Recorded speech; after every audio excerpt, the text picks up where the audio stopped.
மக்கள் அனைவருக்கும் வணக்கம். வீடியோக்குள்ளே போகிறதுக்கு முன்னாடி நீங்கள் நம்ம சேனலுக்கு புதிய பார்வையாளர்கள் இருந்தீங்கன்னா மறக்காமல் நம்ம சேனல் சப்ஸ்கிரைப் செய்து கொள்ளுங்கள். ஏன்னு கேட்டிங்கன்னா அரசியல் தொடர்பான நிகழ்வுகளை உடனுக்குடன் தெரிஞ்சுக்க நம்ம சேனல் சப்ஸ்கிரைப் பண்ணிக்கோங்க. அதாவது விஜய்க்கு எதிராக ஓபிஎஸ் மற்றும் சசிகலா என்ன நடந்துருது பொறுத்திருந்து பார்க்கலாம். வீடியோ கொஞ்சம் ஸ்கிப் பண்ணாதீங்க. அதாவது ஓபிஎஸ் மற்றும் சசிகலா அவர்கள் எந்த கட்சியை சார்ந்தவர்களும் எல்லாருக்கும் தெரியும்.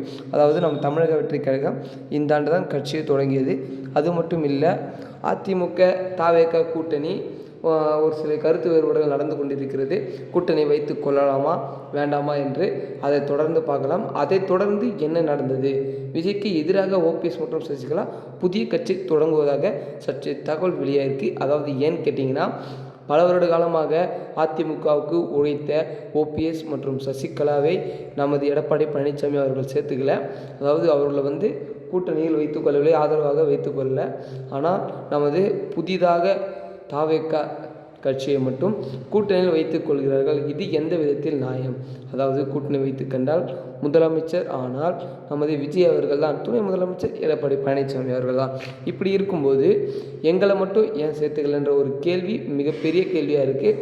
அது ஏன்னு கேட்டிங்கன்னா, பல வருட காலமாக, அதாவது ஜெயலலிதா அம்மா அவர்கள் இருந்த காலத்திலிருந்து கூட இருந்தவர்கள் நம்ம சசிகலா மற்றும் ஓபிஎஸ் அவர்களே சேர்த்துக்கொள்ள என்றால், அதாவது அவங்க கோவப்பட வேண்டிய ஒரு விஷயம்தான். ஏன்னு கேட்டிங்கன்னா, புதிய கட்சிகளோடலாம் கூட்டணி செய்கிறீங்க, மறுபடியும் ஏன் எங்களை சேர்த்துக்க மாட்டீங்க? இந்த ஒரு கேள்வி பெரிய கேள்வியாக இருக்குது. அது மட்டும் இல்லை, நமது தாவேக சார்பில் இருந்து எந்த ஒரு அதிகாரப்பூர்வமாக சொல்லவில்லை நாங்கள் கூட்டணி வைத்துக்கொள்ள தயாராக உள்ளோம், கூட்டணி வைத்து விட்டோம் என்று. ஆனால் நமது இபிஎஸ் எடப்பாடி பழனிசாமி அவர்கள் பார்த்திங்கன்னா, பிரச்சார கூட்டம் கூட்டும்போது நம் தாவேக குழுவினர் கொடியை காட்டி அசைத்ததால் அவர் என்ன சொல்லியிருந்தார்னா, அங்கே பாருங்கள் கொடி பறக்குது, பிள்ளையார் சுழி போட்டாச்சு அப்படின்ற ஒரு விதமாக சொல்லியிருந்தார்.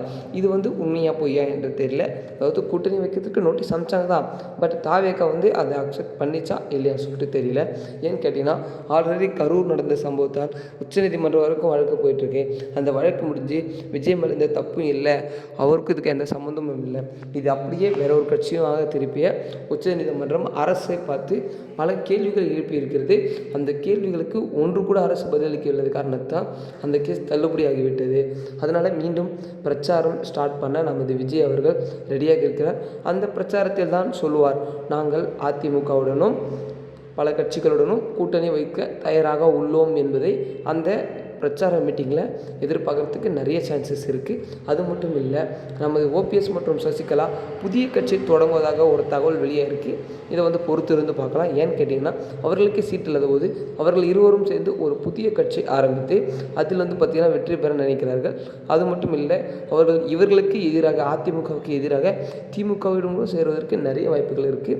பொறுத்து இருந்து பார்க்கலாம். இந்த மாதிரியான அரசியல் தொடர்பான நிகழ்வுகளை தெரிஞ்சுக்கணும்னா நம்ம சேனலை சப்ஸ்கிரைப் பண்ணிக்கோங்க. ஓகே மக்களே, அடுத்த வீடியோவில் சந்திப்போம். நன்றி, வணக்கம்.